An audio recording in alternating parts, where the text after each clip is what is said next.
Hi, I'm Jerry Maynard, publisher of the Nashville Voice, and we're here to interview David Williams, the athletic director for Vanderbilt University. He's retiring soon, and we wanted to have an opportunity to have a conversation with him before he goes and talk about his leadership and his service to the community. Hope you enjoy. Hi, my name is Jerry Maynard of the Nashville Voice, and we're here with David Williams, the athletic director for Vanderbilt University. David, you recently announced your retirement as the athletics director, but you did not come here as the athletics director. You came as the general counsel for Vanderbilt. Talk to us about your early days at Vanderbilt and what your career here has meant. Yeah, it's now almost 19 years. This is our 19th year. I remember coming here August the 1st, actually, 2000. It was an interesting day because I was leaving Ohio State and I actually had to finish one project, sign off on one project that morning, hopped on a plane and came down here. So I always said that I got to work at Ohio State and Vanderbilt both on August 1st, 2000. So you're in the Big Ten and SEC. That's right. But I remember coming here and I came here as a general counsel and secretary to the board. And I think the thing that hit me the most at first was all of the interest in the fact that I was the first African American. Yeah. And I don't think I knew that or was prepared for it. I was brought here by Gordon Gee. I don't know if Gordon knew it. He certainly didn't tell me. So that was kind of interesting. And then the other part was leaving a huge state school, coming to a private school that was much smaller.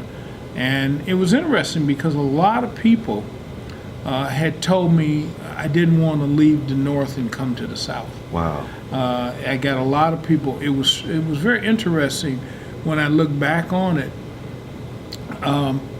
It's sort of a lot of people who had never been in the South were the ones that said you didn't want to go. Right.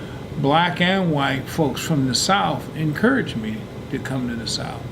And so, I started off as a general counsel, and over time, I've had a good chance to work in the student affairs area, and then I know, I guess it was 2003, Gordon asked me to take over athletics. In addition to the other stuff. Yeah. Let's talk about that. You go from general counsel in a law school faculty. They create a position that's never been created, I don't think, before, vice chancellor for student affairs and athletics. And at the time, it was innovative. What were you and President Gee thinking of combining student affairs and the athletic program? Because most athletic departments are by themselves. Well, strangely enough, when Gordon was the president at Ohio State, I was one of his vice presidents. I was the vice president of student affairs, and athletics reported to student affairs at Ohio State. I did not know that. Okay. So it's kind of funny because in some cases, by being the athletic director, under that model, I've taken a step down because the athletic director at Ohio State at that time reported to the vice president of student affairs. That's not the way it is now. Right. But at that point in time, so that wasn't that unusual for us. Okay. Then you became the athletics director. I want to talk about not your wins and losses, which you've been highly successful, multiple championships for the NCAA as well as conference championships. But in the SEC, sports is king. And in some schools, the football coach or the athletic director is more important than the president for so many fans. You came here and hired Mr. Franklin, an offensive coordinator from the University of Maryland with no head coaching experience, the first African-American head coach, I believe, in Vanderbilt's history? That is correct. What gave you the courage, to make that decision? It's funny, Jerry, that you'd use the word courage. I guess I never thought of it. I mean, you got me scared now. No. I never really thought of it in that way. I thought of the fact that this was a guy I had met some years ago. Well, let me back up because really there's another story in there. Before James got hired, when I first came down here, there was Woody Woodenheimer was the coach. Right. And when the decision was made that Woody would be leaving, the discussion about a head football coach would come up. And I actually had recommended to Gordon and the then athletic director, Todd Turner, Willingham. Yeah. And so we actually flew to Stanford and had a long discussion with him. And I thought we were pretty close to hiring him. When that didn't work out, one of the finalists before we hired Bobby Johnson was Charlie Strong. Yes. And so I guess in my mind, I kind of thought that the place was going to be amenable to it. And then when it came time when Bobby decided he was going to leave, I had remembered meeting James, and we went out on a search, and I just told the search firm, I said, at least one of the people I want to talk to is this guy, James Franklin. Yeah. And James earned the job. He earned the job for what he had done, and he earned the job through an interview. I guess I really never thought of it as a courageous thing to do. I always thought that he was the best guy for the job. Right, but no one knew James Franklin as far as here in the South as a person known for either his great ability to coach offense or known for being a head coach with a winning record. Definitely was not coaching in the SEC. Right. And so, and also, and I know you're saying it didn't take courage, but you know as well as I do that football is king in the South, and your football coach and who you pick sometimes can be a deal breaker for as far as careers. Yeah, well, I understood that, and I mean, I think that certainly could happen. I had a lot of faith in him. One of the real interesting things, we had an interview, and James came in with a packet, huge packet, about that big, and I was really worried that, man, I'm gonna have to Xerox all of this and give it to people. And he never referred to it, and so as he got ready to leave the interview, I said, Coach, that packet, did you forget to give it to us or whatnot? And he told me a story about, this was his book about football, and he just had it with it. This had nothing to do with us. He's always thinking football. Wow. And at that point in time, I knew he was the right coach. I knew James would be successful, because it's sort of that gut reaction where in many ways I kind of realized he was born to be a football coach. Mm-hmm. And whatever it took legally to do, he was going to do it. He was going to put the time in. So I really never worried about success. Right. I kind of thought he would be successful. But yeah, I knew that if he wasn't, it was on me. Right. I mean, but that's part of that business. So you have a baseball team that wins a national championship. You've got bowling teams win a national championship. Other programs within athletics department won national championships. But you at your press conference said that those are not your finest hour here at Vanderbilt. Talk about that. Yeah, and I want to make sure that I get that plug in. And we got a women's tennis team that won a national championship. Right. And But my also, point is, yeah, all those championships, and you're asked, what is the finest moment? bringing Perry Wallace on. Wow. Tell our audience why that is. This has been 15 years in this position with a lot of fine moments, a lot of them. But if I have to put one on top of it, it was bringing Perry home for a number of reasons. One, because he needed to be brought home. Right. And I guess, that whole thing, if not me, who, if not now, when. Right. I had the ability to do something that brought him back home, and I would have always been ashamed of myself if I hadn't have taken that opportunity. And I thought it was a very interesting concept that sports could take the lead in that. Wow. I mean, I didn't know anything about Perry Wallace before I came here, and I learned that story really, really quick.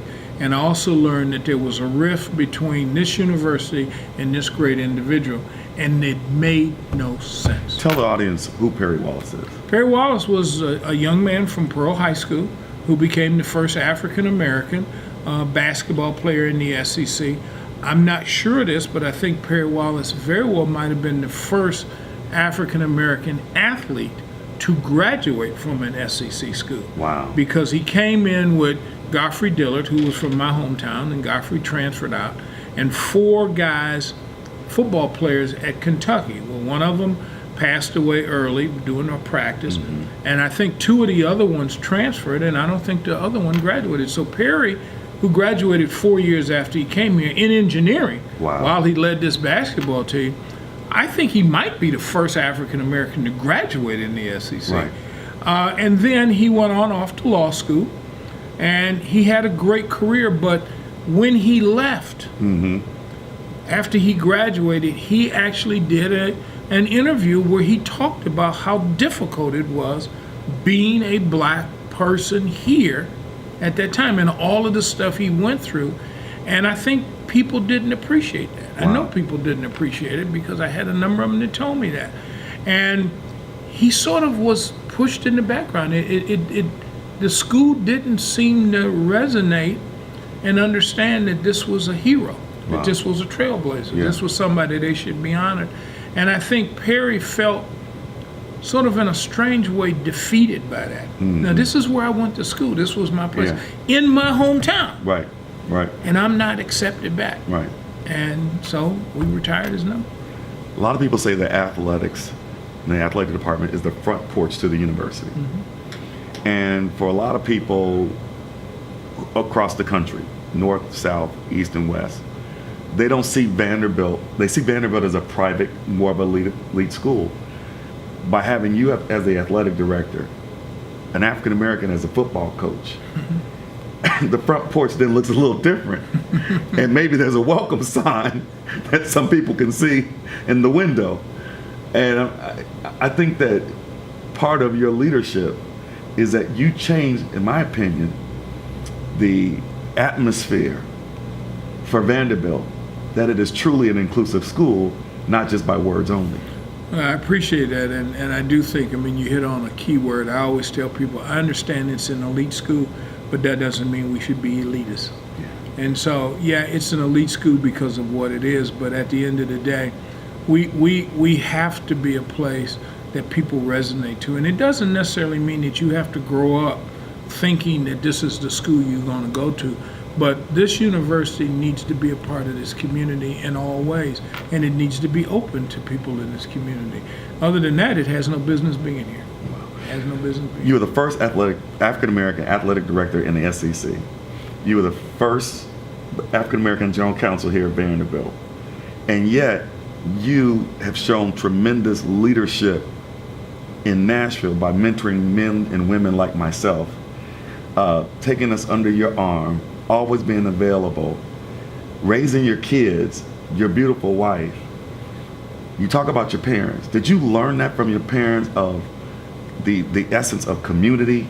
Because, bro, you could have easily said, I'm too busy. I got all these athletic programs. I'm at Vanderbilt. I'm in the SEC. I don't have time to be mentoring you all. But you chose to not only be a trailblazer, but actually help us. Well, yeah, my parents were very instrumental in that. I mean, I as much work as one would see me do, I don't come anywhere near working as hard as my dad did. I mean, my dad was all over the place. And my parents, they always had, my dad was very interested in the fact that he never gave you advice. He told you stories, and there was advice in it, and they attributed that.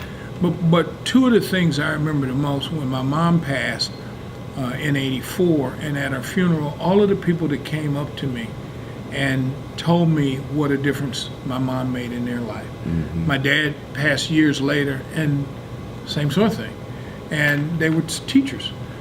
They had one saying: do good and come home. That was all they ever asked of me. Do good and come home. When What's you next go out for the you? door, Yeah. do good, but come home.